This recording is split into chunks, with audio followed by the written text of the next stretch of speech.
There are moments in life when it feels like everything turns at once. Rumors start. Invitations stop.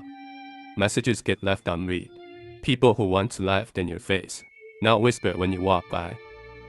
It feels organized, almost planned, like someone decided to test how much pressure one person can take. And the first instinct is to react, to call it out, to defend every little why, to clear the air. But here's the hard truth: reacting is exactly what keeps the fire burning. Some people don't attack because they're strong.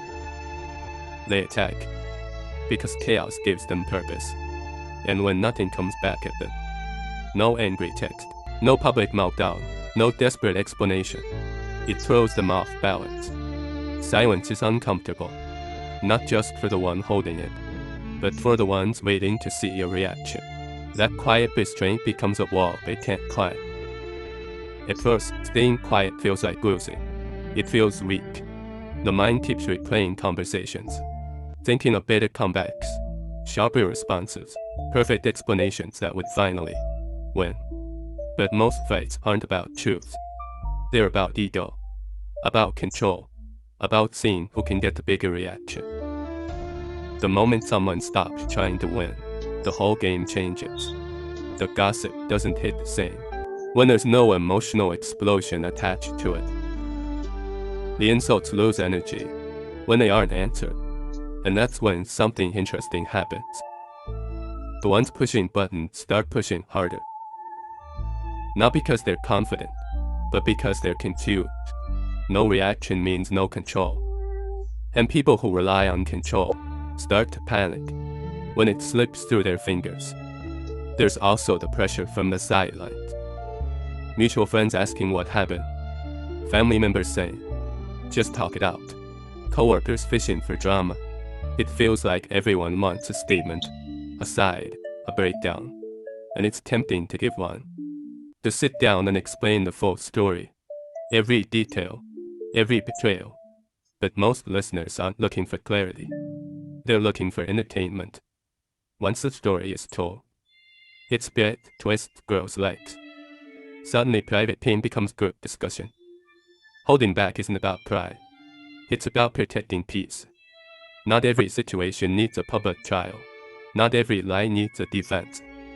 Sometimes the strongest move is letting people believe whatever makes them comfortable and walking away from the circus entirely. What really gets under toxic skin is growth without permission. When someone expected collapse and instead sees calm progress, it irritates them. They thought isolation would break confidence. They thought silence meant weakness. But instead of begging for understanding, time gets spent working, building, fixing habits, cleaning up personal messes. No announcements. No dramatic comeback speeches. Just steady improvement. That's when the shift becomes obvious. The same folks who try to shake the foundation start watching from a distance. Not cheering. Not apologizing. Just watching. Because nothing frustrates a manipulator more than realizing the target didn't stay stuck. Staying calm while others spiral isn't easy. It takes swallowing pride.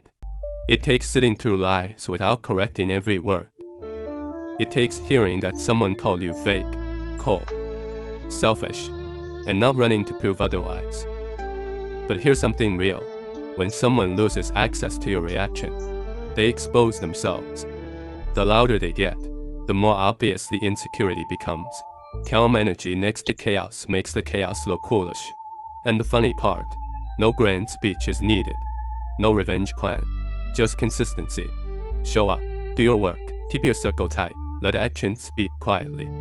Over time, people notice who stayed steady and who kept swinging mildly. A lot of attacks are just projection.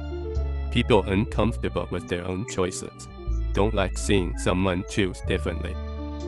Someone who stops drinking gets called boring. Someone who stops oversharing gets called secretive. Someone who sets boundaries gets labeled difficult. It's easier to criticize growth than to face personal stagnation. So the attacks come disguised as jokes, advice, or concern. You've changed. You're not the same. Of course things changed. Growth changes things, and not everyone benefits from that change. The uncomfortable part is realizing some relationships were built on a smaller version of you. Once that version disappears, so does the comfort others had. There's another layer nobody admits out loud. Sometimes the people who try to corner someone weren't strangers. They were close, old friends, a partner, someone who once had full access. And when that access changed, the reaction wasn't sadness, it was retaliation. Cold shoulders, subtle digs in front of others, stories told in a way that made one side look unstable. That kind of hit lands deeper, because it feels personal. But here's what experience teaches. When someone can't control the new version of a person, they try to control the narrative instead. That's why staying steady matters. No scrambling to defend reputation. No dramatic counterattacks. Just distance. Just calm. Because time exposes bitterness faster than arguments ever could. And once the emotions cool off, the pattern becomes obvious. The ones who moved with quiet strengths kept their dignity. The ones who tried to win through noise ended up revealing exactly why access had to be removed in the first place. And then there's the final shift. The moment when the whole situation stops feeling like a battle at all. No more checking who viewed stories. No more wondering what's being said in rooms not entered. Life starts feeling lighter because attention isn't glued to the drama anymore. Work gets better. Sleep gets better. Conversations feel real again. That's when it clicks. The real score was never about proving innocence or exposing lies.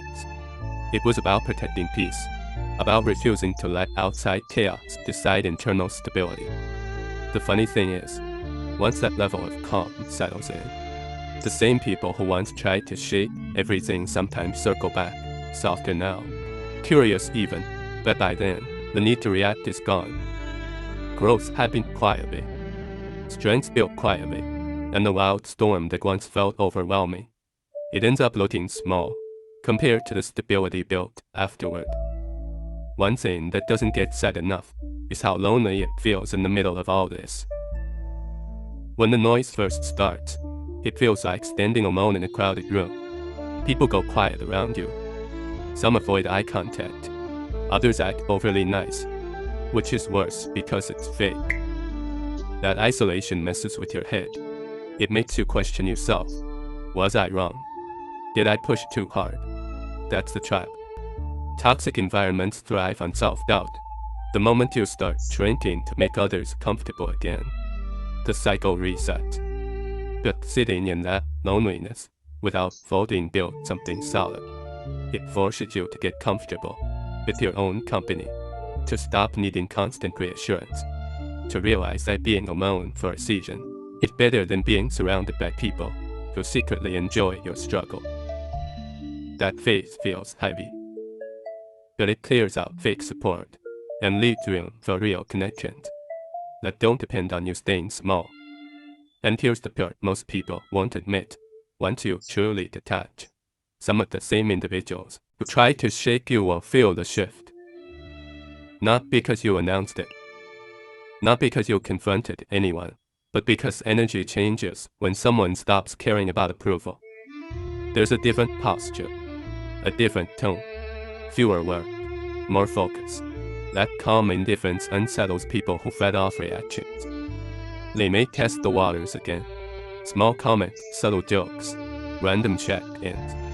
Not to fix things, but to see if they still have access. And when they realize the door is quietly closed, something clicks.